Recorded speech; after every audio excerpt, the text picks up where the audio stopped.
आज हम पढ़ रहे हैं natural vegetation and wild life. तो हम natural vegetation and wild life में फॉरेस्ट के बारे में पढ़ेंगे। किसके बारे में पढ़ेंगे? फॉरेस्ट के बारे में पढ़ेंगे।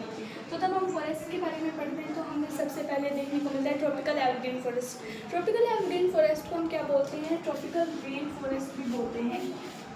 रेन फॉरेस्ट भी बोलते हैं। रेन फॉरेस्ट क्यों बोलते हैं? रेन फॉरेस्ट इसलिए बोलते हैं क्योंकि वहाँ पे सबसे ज़्यादा क्या है, रेन, हैवी रेन होती रहती है। वहाँ पे कोई भी एक पर्टिकुलर ड्राई सीजन नहीं है और वहाँ पे जो लीव्स होती हैं पेड़ की वो कभी भी झड़ती नहीं है, इसलिए उसे क्या बोला जाता है? एवरग्रीन फॉरेस्ट बोला जाता है, या फिर एवरग्रीन रेन फॉरेस्ट बोला जाता है, ट्रॉपिकल रेन फॉरेस्ट बोला जाता है।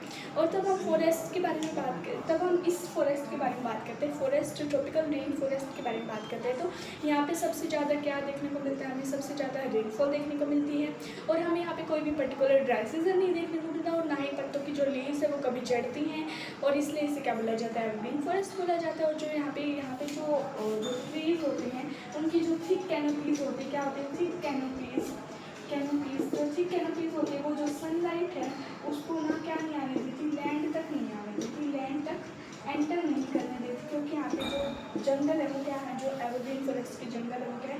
घने हैं, मीन्स गिरे रहते हैं। और जो उनकी थिक कैनोपीज है वो जो सनलाइट है उसको कहाँ तक नहीं आने देती, लैंड तक नहीं आने देती।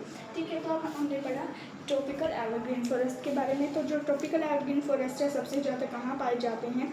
हम सबसे ज़्यादा पाए जाते हैं नॉर्थ ईस्ट मार्जिन में, सबसे ज़्यादा नॉर्थ ईस्ट मार्जिन में पाए जाते हैं। और जब हम ट्रॉपिकल एवरग्रीन फॉरेस्ट की बात करते हैं तो कहाँ? Near to equator and close to tropics. Near होते हैं इक्वेटर के, near to equator and close to tropics, means near होते हैं इक्वेटर के और क्लोज होते हैं ट्रॉपिक्स के। ठीक है, तो हमने एवरग्रीन फॉरेस्ट के बारे में पढ़ लिया। अब हम पढ़ेंगे ट्रॉपिकल डिलीशियस फॉरेस्ट के बारे में। Tropical delicious forest monsoon forest है जो कहाँ पाए जाते हैं? अलग अलग जो पाए जाते हैं हमें कहाँ देखने को मिलते हैं? Large part of India, northern Australia and central America. These religion, जो ये रिलीजन होते हैं हमेशा चेंजेस होते रहते हैं।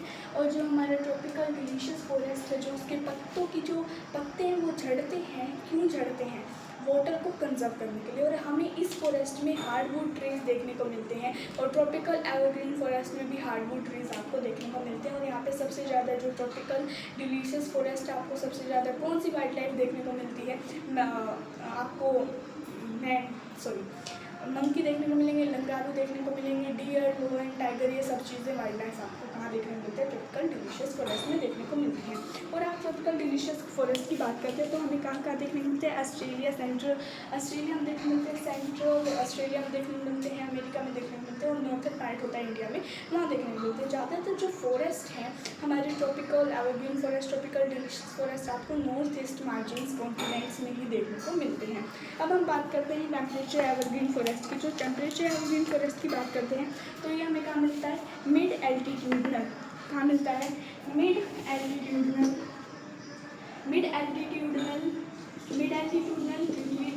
कोस्टल रीजन में आपको देखने को मिलता है।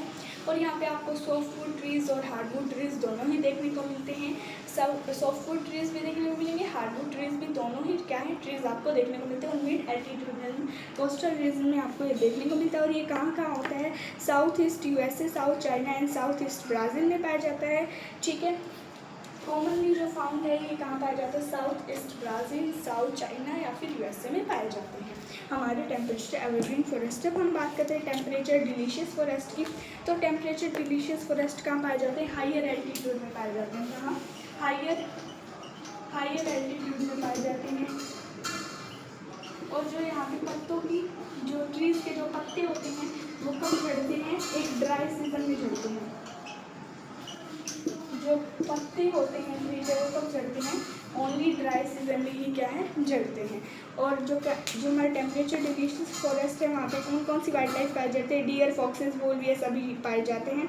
और ये कहाँ पाए जाते हैं? यूएसए में पाए जाते हैं, यूएसए में पाया जाता है, चाइना में पाया जाता है और न्यूजीलैंड में पाया जाता है, न्यूजीलैंड में पाया जाता है। तो यहाँ पर आपको वाइल्ड लाइफ देखने को मिलती है, फॉक्सेस देखने को मिलते हैं, वुल्फ देखने को मिलते हैं। यहाँ पे ये क्या है? कॉमन है। अब हम बात करते हैं मेडिटेरियन वेजिटेशन। अब जो मेडिटेरियन वेजिटेशन है वो सबसे ज़्यादा मेडिटेरियन मेडिटेरियन वेजिटेशन में क्या ग्रो होता है, सिट्रस फ्रूट ग्रो होते हैं। क्या ग्रो होते हैं, सिट्रस फ्रूट ग्रो होते हैं। कौन कौन से, लेमन, ऑरेंज, ग्रेप्स, ये सब चीज़ें वहाँ ग्रो होते हैं। और ये जो मेडिटेरियन वेजिटेशन है सबसे ज़्यादा कहाँ पाया जाता है, यूरोप, अफ्रीका, एशिया। यूरोप में पाया जाएगा, अफ्रीका में पाया जाएगा और एशिया में पाया जाएगा, ठीक है। और मेडिटेरियन वेजिटेशन में को क्या क्या चीज़ें ग्रो होंगी, ऑरेंज ग्रो होगा और लेमन ग्रो होगा। मीन्स जो सिट्रस फ्रूट होते हैं वो ग्रो होते हैं। और जो वाइल्ड लाइफ है वो वहाँ पे वाइल्ड लाइफ नहीं देखने को मिलती। जो वाइल्ड लाइफ है वो वहाँ पे ज़्यादा नहीं है, इसलिए वो फार्मर से ज़्यादा वहाँ पे रहते नहीं, कल्टिवेशन नहीं करते हैं और इसलिए वहाँ पे ज़्यादा कल्टिवेशन नहीं होता है, क्योंकि वहाँ पे क्या नहीं है, वाइल्ड लाइफ नहीं है। अब हम बात करते हैं वहाँ पे समर, जो समर हैं वो क्या होती हैं, हॉट ड्राई समर देखने को मिलती हैं।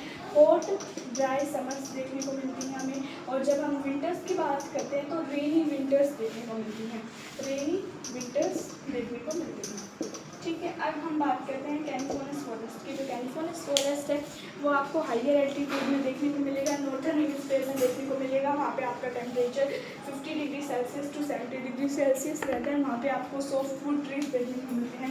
क्या देखने को मिलते हैं, सॉफ्ट वुड ट्रीज देखने को मिलते हैं। सॉफ्ट वुड ट्रीज हमें न्यूज़ प्रिंट में हेल्प करते हैं, पेज बनाने में हेल्प करते हैं और हमें बॉक्सेस बनाने में हेल्प करते हैं और मैच बॉक्स है उसे बनाने में हेल्प करते हैं, ठीक है।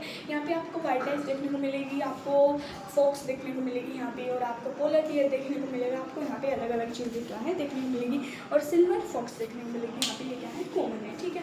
तब हम बात करते हैं ग्रासलैंड की, क्योंकि natural vegetation and wild life में फॉरेस्ट आते हैं, ग्रासलैंड आते हैं। फॉरेस्ट 6 आते हैं, tropical evergreen forest, tropical delicious forest, temperature evergreen forest and temperature delicious forest. और तब हम बात करते हैं कैलिफोर्निया फॉरेस्ट और हमारे California forest and Mediterranean vegetation. तब हम बात करते हैं ग्रासलैंड की। ग्रासलैंड,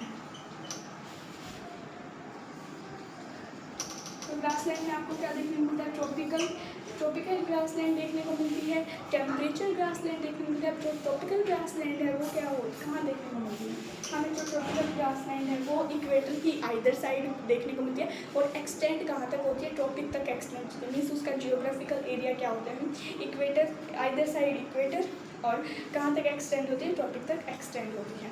और जब हम ट्रॉपिकल ग्रासलैंड की बात करते हैं तो यहाँ पे जो ग्रास है वो आपको लॉन्ग देखने को मिलती है, लॉन्ग नहीं टाल देखने को मिलती है। टाल कितने मीटर, 3 मीटर टू 4 मीटर क्या होती है, उनकी हाइट होती है, ये आपको देखने को मिलती है यहाँ पे। और यहाँ पे आपको वाइल्ड लाइफ कौन कौन सी देखने को मिलती है, लेपर्ड देखने को मिलता है, एलिफेंट देखने को मिलता है और ज़ेब्रा देखने को मिलता है। जब हम टेम्परेचर ग्रासलैंड की बात करते हैं तो वहाँ पे आपको शॉर्ट क्या देखने को मिलेगी, शॉर्ट आपको देखने को मिलेगी ग्रासलैंड, शॉर्ट ग्रासलैंड देखने को मिलेगी। और वहाँ पे क्या, वो जो टेम्परेचर ग्रासलैंड है वो कहाँ पे आता है, मिड एल्टीट्यूडनल, जो मिड एल्टीट्यूडनल एरियाज़ हैं वो वहाँ पे रिलीजन, कोस्टल रीजन में पाया जाएगा, मिड एल्टीट्यूडनल जोन्स में पाया जाता है, means interior of the continents, ठीक है। और तब हम उनकी बात करते हैं, क्या बोलते हैं हमारे वाइल्ड लाइफ की। तो हम क्या क्या देखने को मिलता है हमें, वाइल्ड लाइफ में सबसे ज़्यादा कॉमन क्या है यहाँ पे, वाइल्ड बफेलोज हमें देखने को मिलती हैं। और हमें बहुत सारी चीज़ें यहाँ पे देखने, वाइल्ड बफेलो सबसे ज़्यादा देखने को मिलती है, यहाँ पे कॉमन होती है। और हमने पढ़ा जो ग्रास होती है यहाँ पे बहुत ज़्यादा शॉर्ट होती है, जो ट्रॉपिकल ग्रासलैंड है वहाँ पे क्या होती है, लॉन्ग होती है, 3 मीटर टू 4 मीटर हाइट होती है उसकी। तो आज की वीडियो में ये खत्म करते हैं, मिलते हैं अगली वीडियो।